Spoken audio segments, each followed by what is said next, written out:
Welcome to Essential Dynamics. I'm Derek Hudson. I'm the host of Essential Dynamics podcast. Today I've got Dave Kane with me. Dave's my colleague at Unconstrained. Dave, good morning. How are you? I'm good, thanks, Derek. How are you doing? Good. It's good to be back with you. Essential Dynamics is a framework that we've been developing to help us think through tricky situations, both in our personal lives, in our organizations, and society. We tend to focus on our businesses in the podcast. Dave, last time we talked about being comfortably stuck. Where did we end up, or where do we need to go? I know you've been thinking about this. Yeah, you leave something with me for a period of time and I'll keep chewing on it a little bit. So I think last time we talked about this, companies doing fine and they built up this inertia. So we called it sort of comfortably stuck. And I was asking you a little bit about, well, how do we break that and how do we get out of it? We kind of talked about, connecting with the customers and sort of focusing on the value and how do we keep improving the value. But then we kind of keyed off on, well, it's renewing the organization's purpose, or sort of refocusing on that and the purpose X and purpose Y. And you sort of grabbed this dynamic tension piece. So we went off on a tangent talking about the dynamic tension and how important that is at keeping companies moving and finding that drive. So I want to thank you for that insight. Okay, well, that was cool. Got to be more I can draw out of you on. Okay, how do I get uncomfortably stuck? How do I? If it's not about solving the big problem or chewing past the thing holding me back, it's just, I'm okay. How do I break it? Because so many companies, we don't have to go to the extreme. Not everybody's in a quagmire, but there are so many companies out there that would just sort of, they're doing okay. There's a little bit of growth, but it's not urgent. It's not on the top of their mind. So what little things can we do or change to sort of reinvigorate and break the inertia? Break the inertia, reinvigorate, wake people up a little bit. So one of the ideas that we've talked about a lot was, well, let's just look at what we do in this context of an epic quest. Let's like take that to a really high level and say, what are we doing here that's valuable in the world? We could go with that. And I think there's two ways to do that. One is that you actually are doing something that's super valuable in the world, maybe in a very small part of the world, and you're not giving yourself enough credit. If you think about how our economy works, people pay for things that bring them value. And if people don't find value, then, the revenue is not there, companies don't survive. And so there's a natural selection of having organizations that are producing some value somehow. So some of those are like really important purposes. You may be in pharmaceutical and you're providing life-saving medications to people. I happen to take a couple of those myself. I'm really quite grateful that people do that. I've mentioned on the show before, I like my dentist, but I really, really like my optometrist, because without the corrective lenses that I wear, I would be almost a non-functional human. And so that there's a lot of meaning to me. I've also said that I could never be an optometrist because what I see of what they do just seems very repetitive. On the other hand, if your mission is to provide sight to the blind, if you see yourself as providing that tremendous improvement in people's quality of life, that's something you can rally around and maybe refresh your interest in it just by focusing on the great noble purpose. There's other businesses and organizations that, can't quite get that lofty. And so then the question is, can you still reinvigorate an organization around why it's there? And I think you can, but I'm interested in your thoughts. Like, do you want to explore that? Well, I do, because there is, a certain segment of the companies that are, yes, on this noble purpose, and they see it, and that's what drives them. For sure. But what about the others that are just somewhere in the supply chain? What about the ones who don't anchor their everyday on how am I contributing to the big picture? It's they're part of the process. How do we break them free? That's a great way to put it, Dave. And so I have, I think, two initial thoughts. One of them is that I believe that being involved in excellence is invigorating and empowering, and being involved in mediocrity is soul sucking. Mm-hmm. Been there. And so, whatever we do, let's do it really well. Like, let's make a product that, maybe it's functional, but it's also beautiful, or it's of the various high quality. It lasts a long time. Or let's create a customer experience where people say, I went in and I just got my shoes repaired, but I felt so much better when I left because I was treated with such respect. And so all of the activities that we do could be done with a little more polish, a little more love, a little more of a quest for excellence. And I think that feeds on itself. So is that a culture thing? Are you talking about sort of it just creating that culture of it, or is it an innovation thing, or where are you going? I think it's all of those things, and it's also a systems or a process thing. If you think about like the total quality management approach, which gets down to statistical process control, and in my mind, kind of gets a little boring. The purpose of that is so that you consistently always give great products to your customer. Why would you settle for anything less? And so there's an aspirational part of it that you could put in your purpose. There's a responsibility to the customer that you could see. There's a culture. There's an expectation that we have of our team that we work with, that we're all going to strive for this level of excellence and of quality. I don't think there's a way to have a great organization that doesn't have that as part of its culture, and it can't be part of its culture if it's not part of its systems and its processes, because the culture wouldn't stand up to not walking the talk or the aspirations. So when you think about things that are just of high quality, or an experience that's of high quality, that makes our lives better, even if it's something that's quite simple and maybe not life altering. But so I think there's something to that. Mm-hmm. No, I agree, and the way I sort of hear it or see it is, it's the leader's role to facilitate that and to get it going. They don't need to dominate it. They don't need to be the center point of everything flowing through them in order to get that piece. Is it as simple, I wonder, as, setting ambitious goals, or setting the expectation of here's where we're going to take our customer service or customer experience, or here's how we're going to improve the value? Is it that leadership role of goal setting? Is it of encouraging innovation and taking away the failure to fear so people try things that are different? Are there sort of simple tricks that you've used before? Well, I don't know about tricks, but yes, I think it's all of those things. And just one thing comes to mind, and it's I think it's a trivial enough example that it illustrates how broad this thinking can be.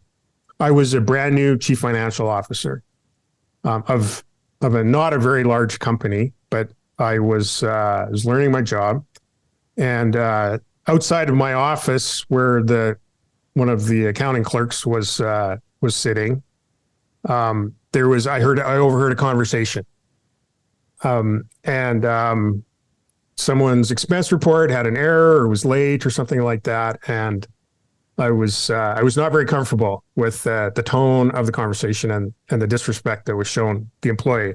Although it wasn't something that one would ever like write up or anything like that. I didn't think that was how I wanted things to operate. And then the controller, who was in the next office, chimed in and and it was sort of in support of the accounting clerk's attitude.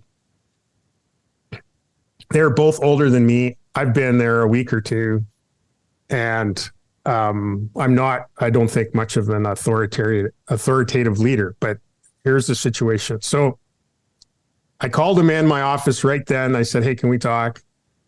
And I said, that's not the experience I want people to have when they come back here in our little corner. That's not going to happen again. And it never did. And so that was just like one little, moment of truth where we said, that's not the experience we're giving our customers. Yep. And our customers could be lowly employees with $200 expense reports. They could be huge multinational clients that we have, but there's a standard at which we're going to operate. So is that leadership? I think so. Is it culture? Well, it became culture. Was it a lofty goal? Never. That would never be written in any strategy plan for the company or even for the finance group. But that's just the way we wanted it to be. And I think that when you treat people well inside, when you treat people well outside, when you don't stand for shoddy workmanship of any kind, there's self-reinforcement that goes on there. And that's something that allows people to feel good about the work they do, feel that they're part of something. And I think from our conversation last week, because you can't ever really get there, to answer the question with no, we're good, it just doesn't really work. Mm-hmm. Our customers can always expect more of us, and we can deliver better. And so I think that just that aspect of excellence, it can be strategy. You can build it into specifications. You can put it into contracts with clients, but it's also culture. And leaders have the opportunity to be a means of communicating that, but also an example. And you need to walk the talk on that. So that's one idea.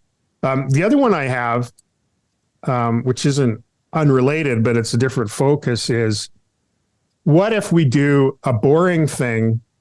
We can't see the quest in it. It's so deep in the supply chain that we can't really see the impacts, up and down the line. But here we are together working on it. I think that's far more common than you think, yeah, right? Yeah.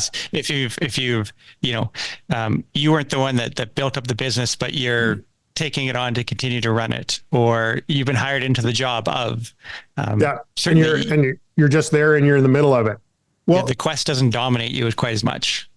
And I really think you can use some imagination and create that. But you can also just look around to the left and the right and see the people you're with and say, okay, so we're a team. What does that mean to us? And how are we going to operate to bring out the best in each other? And so that creates all kinds of opportunity, because people have, they grow and develop in their capacity. They have crises in their lives. There are challenges with customers or with disruptions, and then the team has to come together. And I think if you can kind of encourage each other to take it to the next level in many ways, and that's a way to get moving from being complacent and comfortable to being a little bit more ambitious. Well, yeah, I think, within a systems conversation type way of looking at it, it's important, because so often when you're viewed as stuck, you're looking at the leader to sort of, to make the difference, to make the charge, and to push us out of it. But from the systems point of view, if you can get it out of everything, focusing through that leader to make that difference, and have the system move it, or the people within the system being able to understand and action it, I think you have a much greater chance of just sort of breaking free, because it's not a single person pushing, it's the system making the change, and it's everybody understanding and contributing into it. That to me, I mean, having not been in as many sort of high leadership roles where we've been stuck, that to me might be the way to approach it. Is it's not just one, it's bigger. Well, if everyone identifies with the goal or purpose of the organization, and then you can help them see what's going on and also hear what they have to say, then yeah, you've got way more potential for doing better with lots of eyes, lots of hands, united working on stuff. So we talked about the high purpose. We've talked about excellence. We've talked about teamwork. I think you're adding another element to that when you talk about the system. So you can build a system that has feedback loops that demand attention to improving. And you can build a system. What would you put in? Like, what's an example? So I learned from a very experienced board member, a great term that I really liked. And he was, I don't know that he was in the military, but he was fascinated by the military, and he was an honorary regimental commander or something. And he had great connections in the military. And he used to talk about having a hot wash up. And the hot wash up is that the fighter pilots come back to the base after a scramble. And while the engines are still hot and the planes are going to be, taken care of, refueled and cleaned up and set for the next mission, the team gets around the chalkboard and goes over the mission and says, what happened that you didn't expect. One went well. Next time, what are we going to do? And they, like, on the spot, as a habit, nobody takes a shower. Nobody leaves until they have, completely debriefed the mission. And so you can build that into all different kinds of places in a system where you do something and you get the feedback and you action the feedback. And I think if you realistically get accurate feedback, and you're honest about responding to that, then you can't stay in one place. Right. Okay, so through this, we've kind of talked about, you're setting that culture, you're setting a lot of goals, you're bringing in this immediate feedback, and then the other piece, building the birdhouse, is then you got to go do something about it. And I think when you start to put those three pieces together, that's how you can, I think, start to break out of this comfortably stuck then. Well, building the birdhouse means that you accomplish something that changes the organization. So which is a different concept into this, but it makes a lot of sense for if you're in this state of inertia or, steady state of I'm fine, it's making that change to the value system or making change that's significant. That's right. And so, we dumped all over low-hanging fruit a couple episodes ago. So let's not, have the illusion of progress and have initiatives that don't mean anything. But on the other hand, success is contagious. And so if we can find a place that we want to improve and we do the improvement and we make sure everyone sees it, and then they can get confidence that other things can improve as well. Well, that success is contagious is great. It's almost as though you're building momentum. You're just trying to get things. Momentum is such a big piece of why companies sort of plateau and that inertia sets in. And I think, like you sort of say, even these small wins, you start to build that momentum, it can become self-reinforcing and get the organization to a place where it is changing and evolving and innovating and staying nimble. Yeah. So, and I think I want to go into that self-reinforcing thing a little bit more, but we probably don't have time for this episode. So let's put that in the parking lot, and then just try and recap this idea of breaking the inertia, getting unstuck. One more thought from a systems view is that, and we've talked about this a lot, in your system, there's one place that can't keep up with the rest. And so we talk about the constraint. We also use the term leverage point. So if you want to get unstuck, find the critical point and put your attention there, that's when the breakthrough was really going to make a difference. And it may not be as hard as you think now that you understand the system. That's probably more on senior leadership than someone in the middle of an organization, because it might be very hard for you to actually see what's happening. And that's a concern for sure. But speaking to senior leaders, that's one of your responsibilities, is to help everyone see what's happening in the system. And then focus your attention on what you think is going to make the most impact. So I guess that's maybe a last point that I'd make, Dave, is that when we're talking about getting unstuck and we have these ideas, I'll put two things out there that are a little bit different, put them together. One is, let's focus our efforts on where we think we can have the highest impact. And then let's have enough of a dose to make a difference. Like let's do enough to kind of break through some of that inertia. So you pick the right thing to focus on, and then you pump enough energy into it to have an impact. And that might break the logjam. Mm-hmm. No, I agree. And even I'm kind of thinking in these organizations that, they're fine even going through the process of understanding that, because yes, change is hard, and sometimes making that big enough change isn't something they want to take on. But organizations that haven't even gone through the process of thinking about that and having it in their back pocket, I think also become then at higher risk, because if you know where these key leverage points are, maybe you don't have the resources or the desire to do it today. But when the world changes on you, you're going to want to do something a little quicker. And so I think even from a planning point of view, if you recognize where your company's at and you're not sure you're going to be able to make that big change, go through the process and understand what these leverage points are and have everything ready. And then possibly something will push you to do it, or you will get your own initiative and momentum to do it yourself. But not doing anything and not being ready is risky to me. Yeah, absolutely. And then the other thing is if you can see the leverage point, you can say, well, first of all, this isn't as complex as I thought. Mm-hmm. And second, we call it a leverage point for a reason, that you can apply a little bit of effort for maximum result. That's what we're looking for. And so we tried this thing. Well, that wasn't the leverage point. That sucked up a lot of energy and accomplished nothing. Let's find something where we feel if we put enough time and attention in, it'll move a mountain.